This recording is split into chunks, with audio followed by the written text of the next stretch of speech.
Hello, and welcome to this week's episode of Transforming 45. This week, I am thrilled to have Kristin join us. The A and F in Kristin's name are not just her actual middle initials. They represent a life of living bravely and boldly. Kristin A-F is a storyteller and an unconventional Buddhist. She lives fully, eating up every experience life has to offer, heavily spiced with humor and a side order of irreverence. But on her soft side, she deeply values compassion, wisdom, honesty, integrity, and sincerity. As a survivor of child sexual abuse, she discovered that being able to tell her story is a superpower.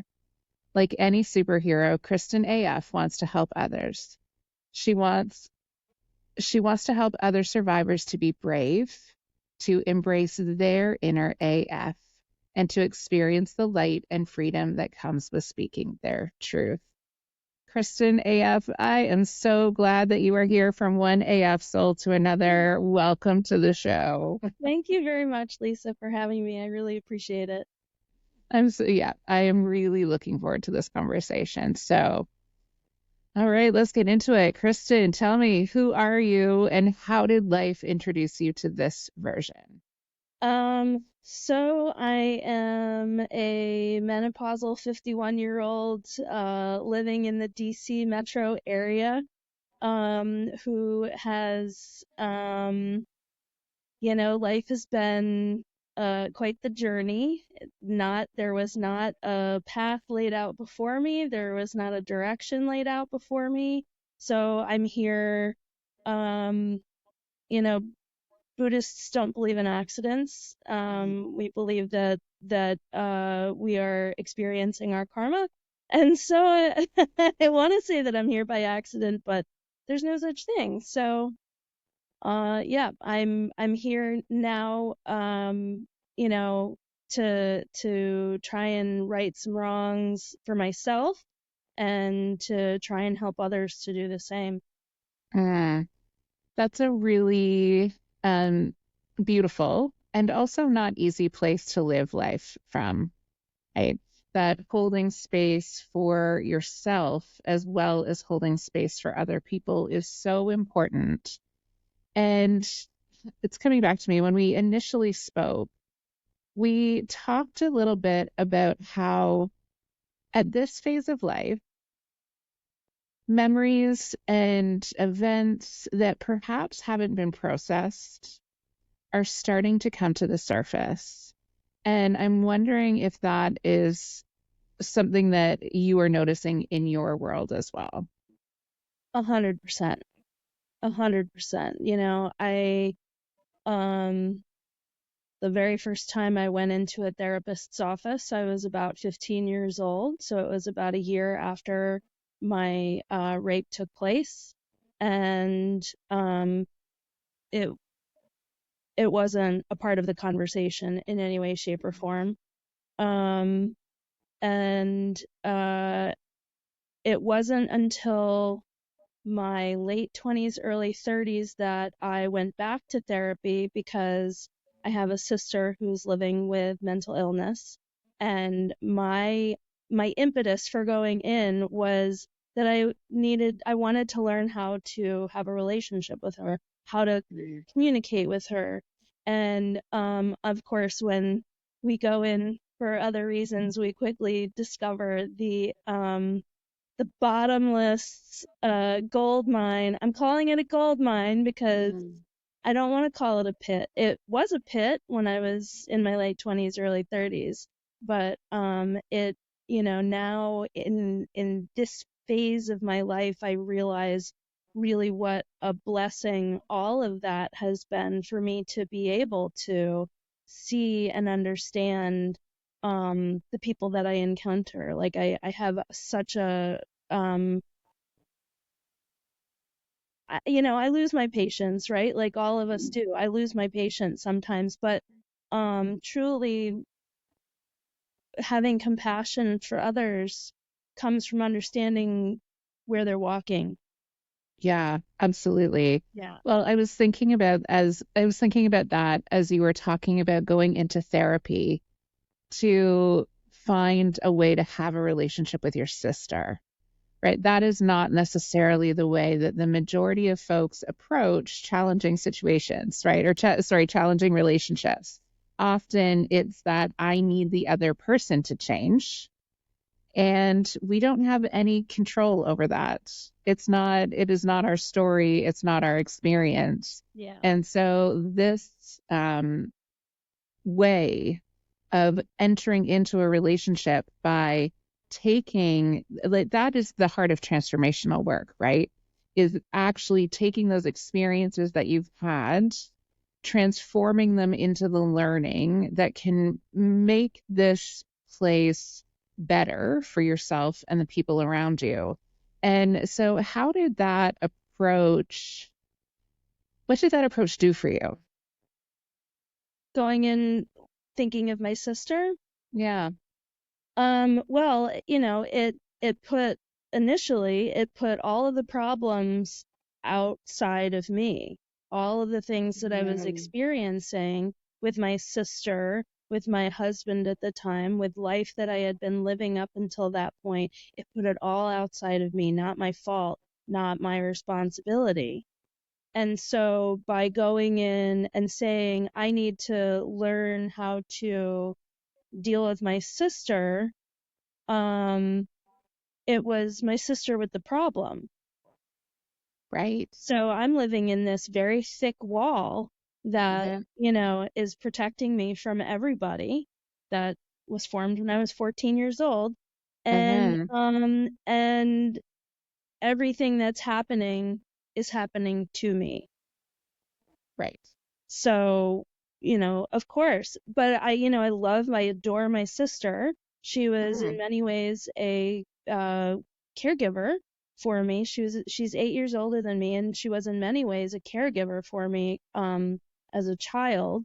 Um, so, I want to have a relationship with her, but she's got problems. So, you know, Right. how can I fix I don't want to fix her. I wasn't going in there to try and fix her. I was going in there to try and understand bipolar disorder and, what I could do to support her, which just, that had its own fair share of mistakes and uh really harsh realizations associated Mm-hmm. with it. But then, talking with a therapist and starting to very slowly, very gently unpack the reality, the room-sized steamer trunk that I walked in with of my own stuff. Yeah. I mean, she was my therapist, Merle Litowitz. If you ever hear this, thank you so much. She was very much a maternal figure. Uh-huh. She was so gentle in her approach to addressing what I was bringing with me. Uh-huh. And slowly, slowly, slowly, uh, helping me to dismantle the wall. Yeah. I love it when people speak the names of the people who supported them, because somewhere that they feel that energy, right? And it's Yeah. so important to hold in love those people who are supporting us in that way. So thank you for doing that. And this midlife conversation that I keep having, it is such a time where everything is shifting and changing, and relationships in particular, Mm, right? mhm. And relationships start changing in ways that you don't necessarily anticipate. So that idea of going in with good intentions, but still feeling like the problem is outside of yourself, is that what made it more accessible for you to be able to begin that healing process? Like, if you had gone in thinking, oh, this is for me, would it have been different than going in thinking, oh, I'm doing this for someone? Um, that was a really good question. And I think I think you're right. I think it did. I can't do this for myself. I don't actually have anything wrong with me. So, but I can do this for my sister. I mean, she Yeah. needs it, so I can do that for her. Yeah. And I think that that is, it's one of the biggest hurdles I find is particularly my people that I work with who are women in midlife. Everything has been about being in service to other people. Hmm. So this notion of turning that, all of that care and love towards the self is a hurdle in and of itself. And so I think this avenue of is it's a powerful way to start, right? Like you said, eventually you want to get to the part where you are turning that love and care back toward yourself. But if it is that perspective that you need to start down the road, then it is equally valuable. Yeah. Hmm. I Hmm. mean, I think as long as you start to read the tea leaves, as Yes. it were, as long as you start to understand that um, in the help that you want to be to others, there is help that you yourself are really desperately in need of. And Yes. unfortunately, I think in 2024, just about all of us are in desperate need of support and care, self care. Stop pointing it outward. Stop, making it stop. Mhm. Stop that. Yeah. Stop pushing it outside of yourself. It, like, look within. And with that, I mean, that's really hard to do, right? Because we spent, what, 2.5, 3 years staring at ourselves in our video conferences and our, Mhm. at the same four walls. So no, I really don't want to look inside myself. I want to experience outside. And I'm gonna blame all my problems on what's going on outside. Right, exactly. And it is that sometimes I wonder. So here's my naivete during COVID. I thought, we're gonna have this time. And then and I also always need to say I was in a very privileged position. I had a job that did not change. I had a home, I had space, I had people in my home I enjoyed spending time with. It is necessary for me to say, like, I had the most privileged possible experience Mm, of COVID. And so I know that that is not the reality for everyone. And I thought, we're going to have this experience and we will come out on the other side realizing that we need to change the way that we have been moving through this strange life experience, right? I thought when people felt that what it felt like for our nervous systems to not be on the constant hamster wheel of like, go here, do this, do this, do this, that we would realize that that was an unsustainable way of living. And that's obviously not what happened.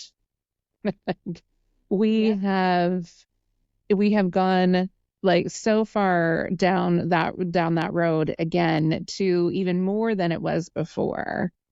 And I think, and I'm really interested to hear what you think about that, is that it's the distraction. Like, yes, we had that time, but we still were distracting ourselves from the reality of what we were feeling and experiencing. But it was there, so there was a discomfort there that everybody just wanted to get out of. Like, just get me out of the discomfort, and I'm going to do that by getting right back into the distraction. Hmm. Distract me with Netflix. Distract me with sourdough bread. Distract me with, you know, reorganizing my home. Yeah. Yep.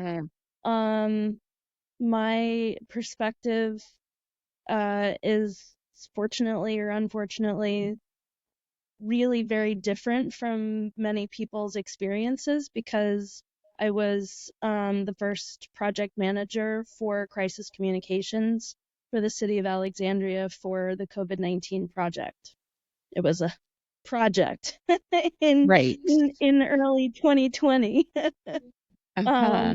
And so I was working 16, 18-hour days. I was sleeping a little bit. I was eating a little bit.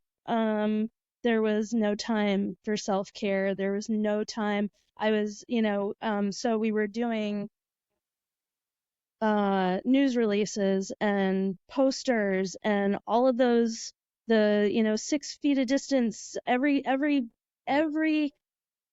everything that you saw in your locale was designed and produced and distributed by a communicator.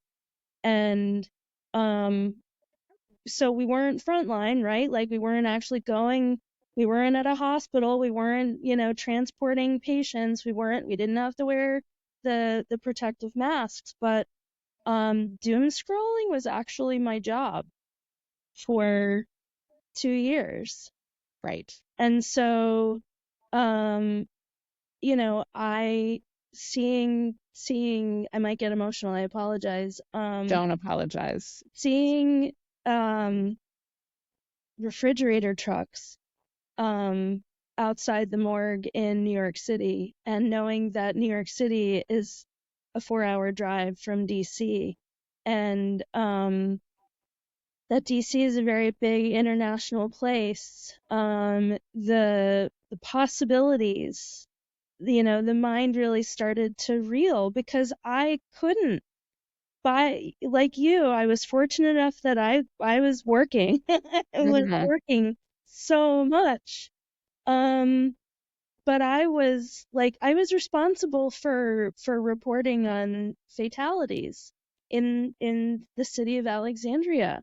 I Hmm. was the one who was writing whenever someone passed away that the number had gone up. And there was a day, maybe like a year into it, where I asked my editor, I said, "Did you notice that the number went up?"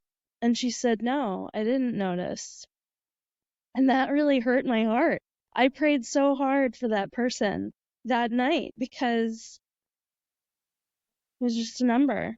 And my editor was probably in a self-preservation mode too, trying to, steel herself from having to think about the implications. And so I didn't have time to really think about what people were, like I would hear about kids being frustrated with school, not being able to see their friends. And I'm like, but your friends could kill you. And, people wanting to go to Christmas, but your family could kill you. And, so that was my whole thing was, but you're alive, you're alive, you're alive. Please remember that you're alive.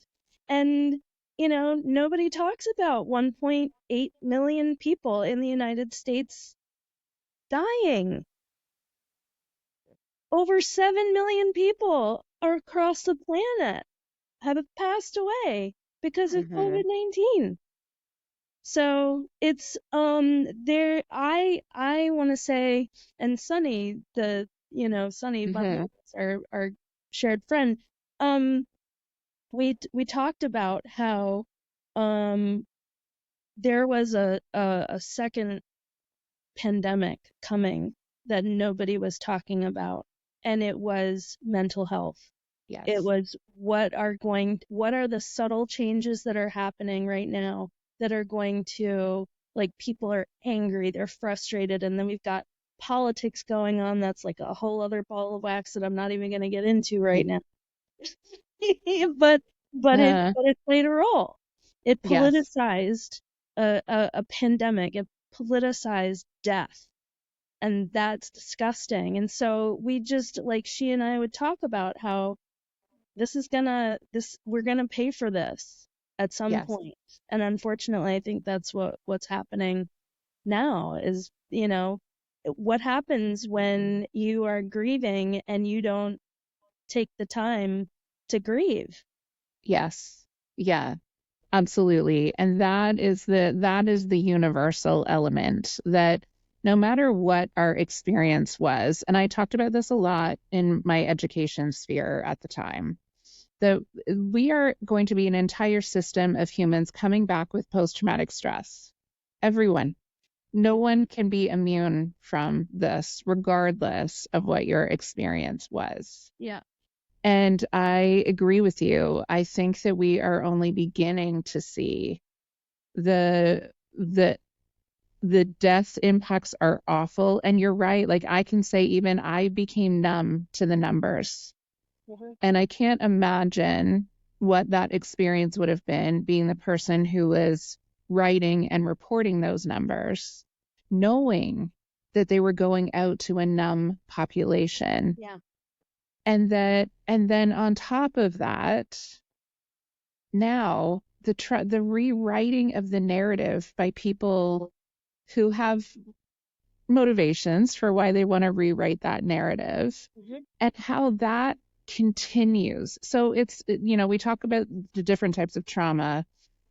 Trauma is trauma. However, it impacts the nervous system the way it impacts the nervous system. That's our biological imperative. It is. Yeah. And we think that it's in the past, but it's not. It's continuing because there is this attack on what our actual experience was to try to make us think that it was something else. And how are you, having been so in the heart of that, how are you experiencing that continued trauma? Well, I was in therapy throughout, Yeah. I was actually processing my trauma. I was actually all the traumas. I was processing it all throughout. I would say that the outcome of that. So I joke sometimes that I spent all these years in therapy trying to get normal. And then we got to the end of this pandemic and everybody else is crazy and I'm the one that's okay, which is messed up. It's really messed up. I put a lot of work into being normal. And now all the benchmarks are gone. There is no sense of what that even possibly could be. No, there is no No, normal. There's no new no, normal. no, There's no normal. We're still in no. transition. I think we're probably I think that the transition, that's going to be what the rest of, for yours and my generation, I think that's what the rest of our lives are going to be, is this like kind of permanent transition.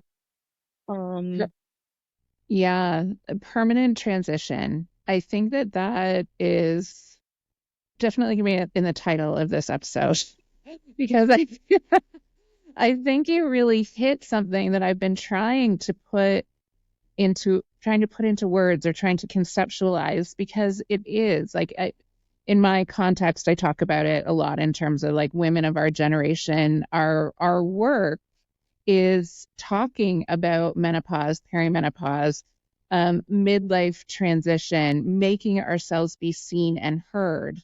And there is no end point to that, right? Like once we take that up and say, we are going to show and give voice and narrative to what it is to live for the rest of our lives, because all the narrative is about youth, right?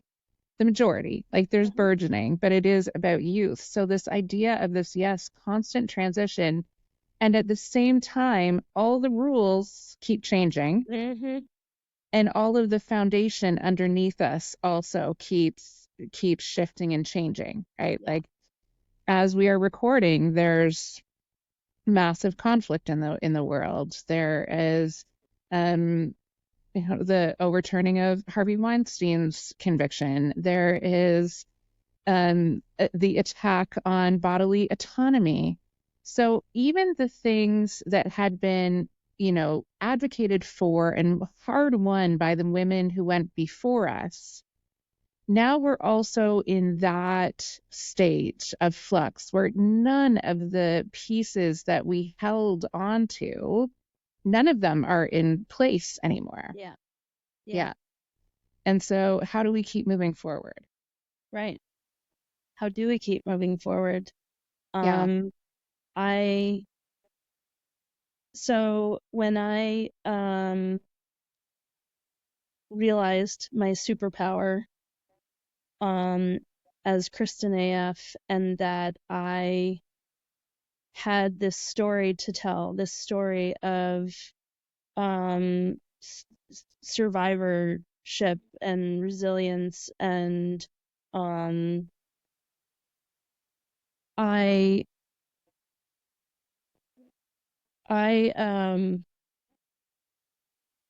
sorry, I've lost my train of thought. It's okay. It will come back.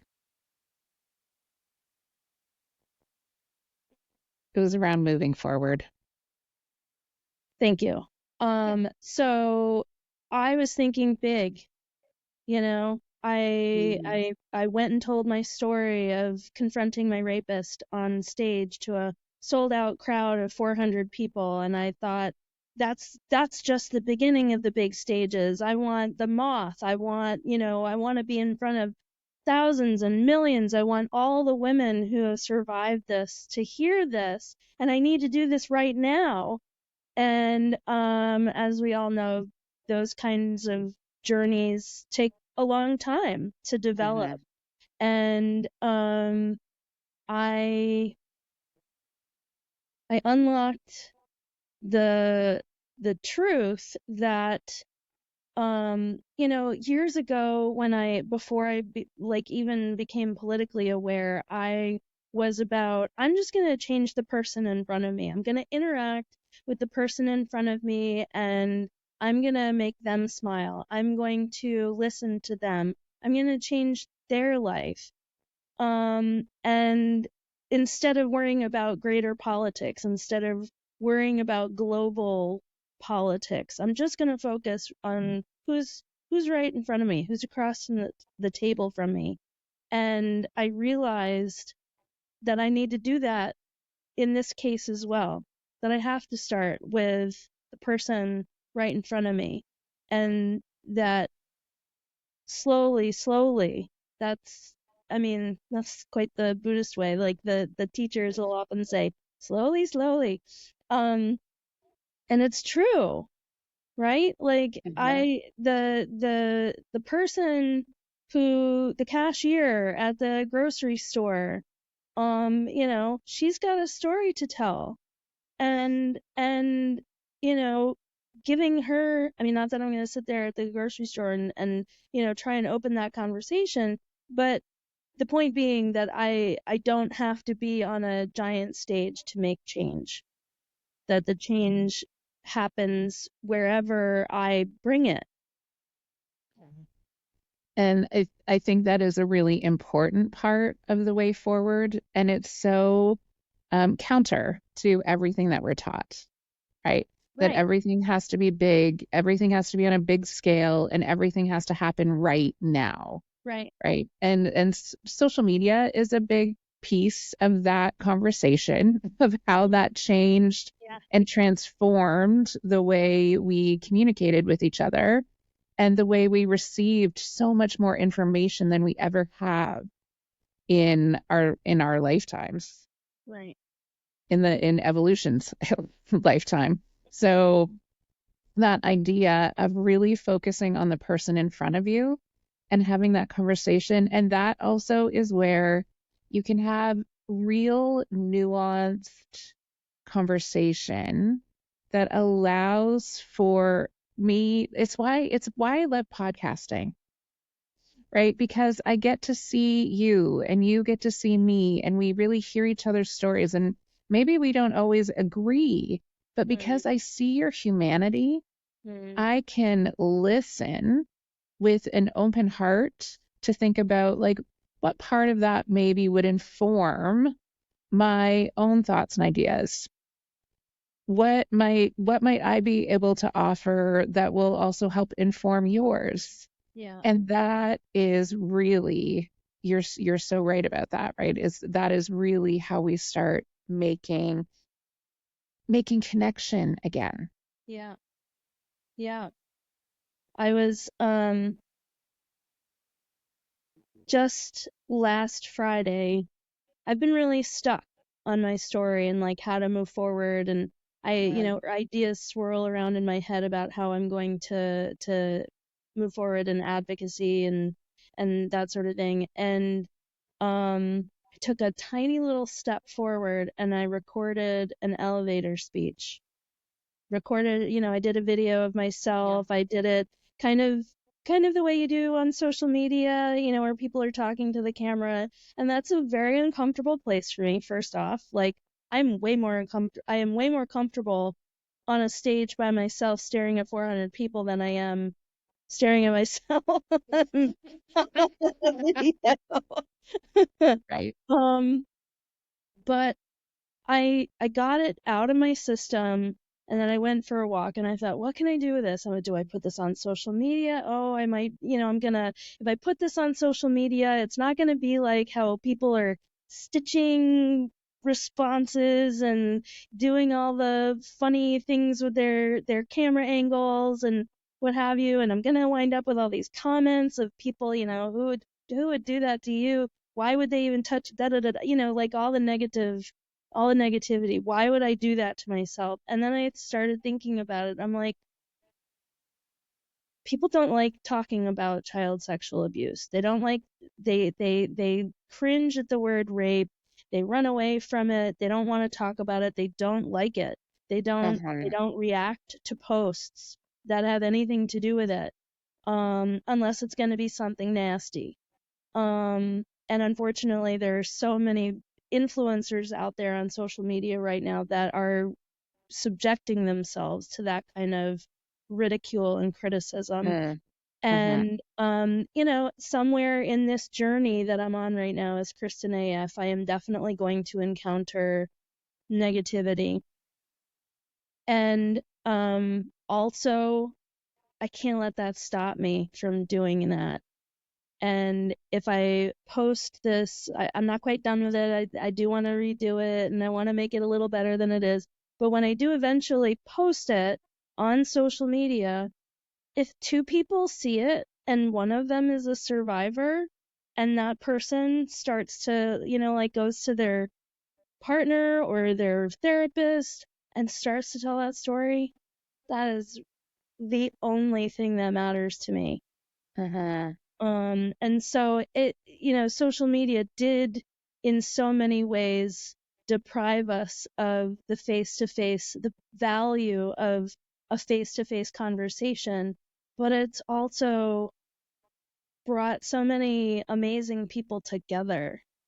You know, Oh, I, absolutely. because of social media, I know that I'm not alone. Yes. Yeah. And so if I'm not alone, other survivors aren't alone. And we can build a network and a net to help catch the other survivors when they're ready to say it Yeah. for the first time. Yeah. And it's a really beautiful image, right? And it's why these polarized conversations are not helpful. Yeah, Right? Like social media is not all bad, it is not all good.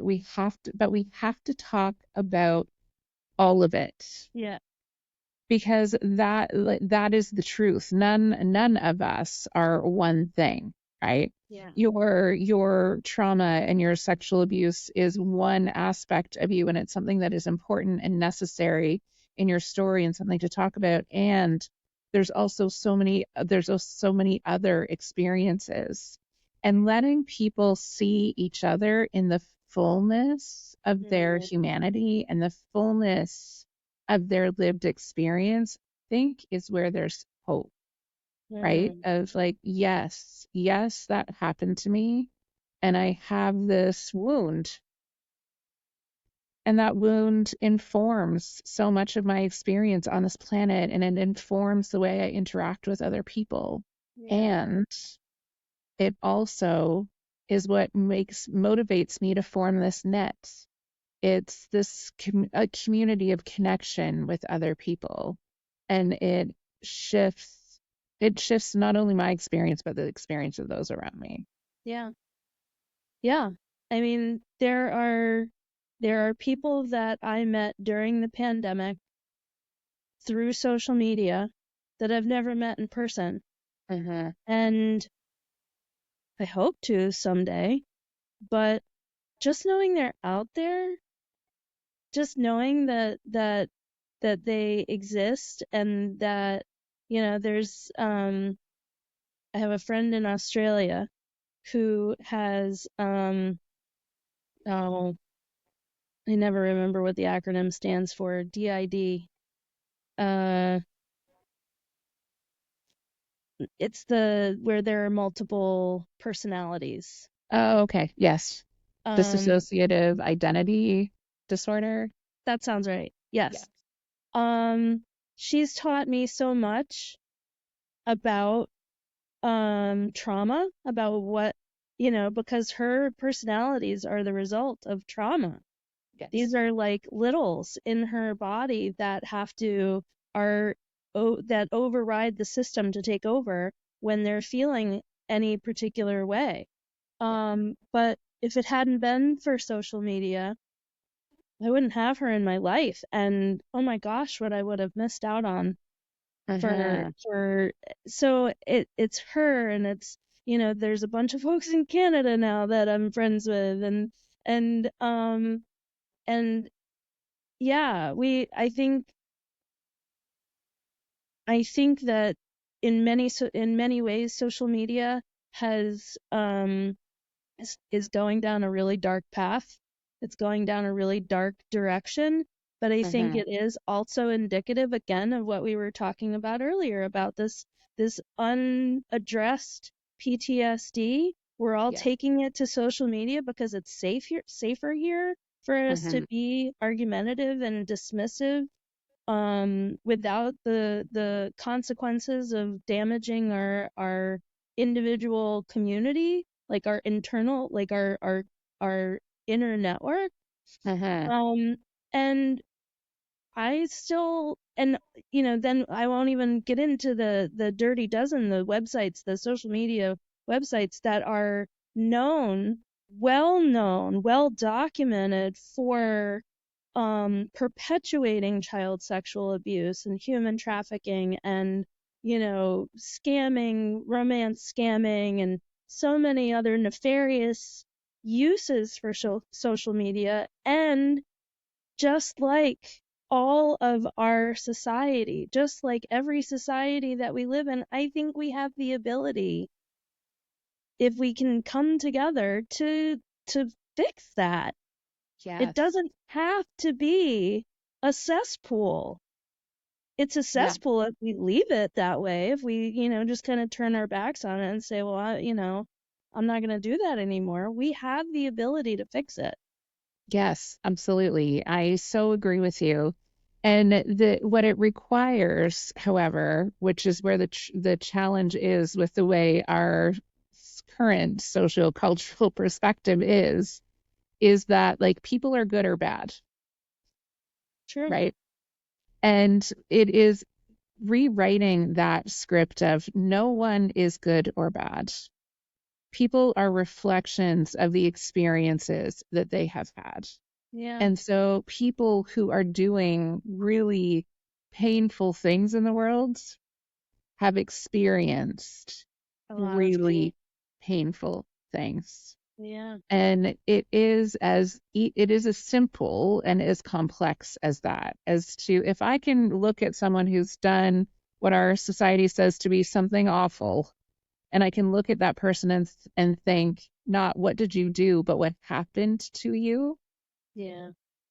and make space like you are doing for people to tell those stories, to see them. And when you tell your story, someone who's had that pain experience sees themselves in it Yeah. and realizes, oh, I'm not alone, right? So coming back to that idea of community, when we see each other, it's that representation matters. Yeah.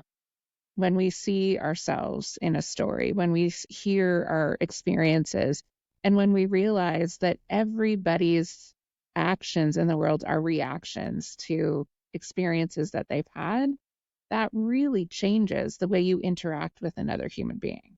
It really does. It really does. I last fall I took a certificate course in child protection and trauma, and it was the first place that I ever heard the term adverse childhood experiences. Mm-hmm. And I don't have them memorized, and one of these days I really need to, but um but you know, growing up with any kind of physical abuse, sexual or otherwise, addiction, neglect, homelessness, incarceration in the household, um, uh, arguing and aggression in the household. Um, Again, I don't have them memorized, but I those think are like those. death of close family members. I think that's Yeah, another one. yes, Hmm. exactly. And that, and learning for the very first time that there are um symptoms, there are consequences to growing up in that environment that that show up in your life, whether it's your own addiction or trouble holding a job or um you know um trouble with relationships, things like that. Once I learned and saw them in myself, and how many of them I actually have, and yet I'm still walking upright and am able to usually form sentences, except when I have brain farts and that Good that old brain fog. Yeah. right. Uh, uh-huh. I started to recognize it out in the world, and it suddenly took this huge, like it threw the lens open for the people that I encounter out in the world. You know, the I grew up in New York, right? Like right outside of Manhattan, Mhm. and I was taught from like as early as I can remember that you avoid homeless people. You just do. Because panhandlers, they're just going to use the money for drugs or alcohol. And, there's a reason that they're there. They're bad people and they should be avoided at all costs. And when I learned that that is a, a really big one for outcome for someone who's experienced many ACEs, suddenly my understanding, not just of people experiencing homelessness, but anybody out in the world Mhm. who's struggling on any level. you, it like I can't tell you how many times I've said, you never know what's going on in someone else's world. You never Yeah. know, the person who cut you off in traffic, you know, maybe someone is dying and they're trying to get to the hospital. The Mhm. person who, pops off at you. Again, I'm using the grocery store because I guess I'm there a lot. Um, they pop off at you because they're impatient. You just, maybe it's their last $10 and they're stressed about how they're going to get to work for the rest of the week. You just Yes. don't know what anybody else is walking around dealing with at any given time. And the ACEs, I've heard all of that stuff and I've said it so many times and I never really embodied it until I understood about ACEs, and now it's a totally different world. Yeah. And understanding the connection between the physicality of that, right? That, when you go to that example of when somebody loses it at you, when you are able to understand the physiology of what is happening there, you're able to understand, like, oh, this is not about me at all. Yeah. This person is completely red brain. There is nothing left in their nervous system that they can access. They have zero resources left, Yeah. and this is it. Yeah. So that is what allows you to be able to respond. Like, you are going to have your feelings about it, and Totally. that's okay. Right. Right. Like, you can understand it and not accept it at the same Yeah. time, right? Like, you Yeah. can still say, I see you. What can I do for you right now? Yeah. And then, like, and it's not okay. Like, you can't yell at me in this way. You can have that conversation in another moment, Yeah. but realizing that it's actually a physiological response Yeah. that is happening also really changes that perspective. And also, that person is no more right or wrong. No. It doesn't matter who they voted for. It doesn't matter what their views are on women's reproductive rights. They Mhm. need just like you need. They breathe just like you breathe. Yes. Um, I couldn't agree with you more about there is no right or wrong. Hmm. I mean, Yeah. obviously there is right and I wrong. mean, There's totally right and wrong, but by and large, in the general population, um, we can't judge people before they've opened their mouths.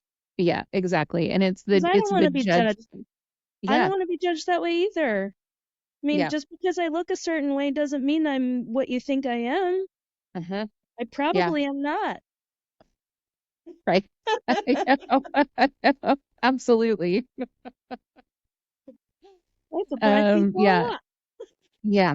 And it is I think it's that judgment part, like where you said, I don't want to be judged. It's that, right? Yeah, Like, there are, fundamentally some things, yes, we're not going to say that murder is right? Like, those sort of right. things. We're not going to say that that's right. We're not saying that it's okay. And we also have to look at the humanity of all of the people involved in that situation, because the way we've been doing it in this literally judgment, like judging what happened in this situation and what's going to happen to you, it hasn't very clearly hasn't been working. Right. So it's time for that shift of, Mhm. oh, like, we see your humanity, what happened to you, and what do you need? Yeah. Yeah. Yeah. Well, I feel like we just scratched the surface on this conversation. It's We'll just been, have to do a part two. yeah, absolutely. Thank you so much for being here today and for having this really impactful conversation, because it is this we experience it throughout our lives, but there is something about this midlife time where these questions really are coming to the surface, and the need for connection and community is as strong as ever. So thank you Yes. for being here and sharing your wisdom with us. I really appreciate you. Thank you, Lisa, for the opportunity.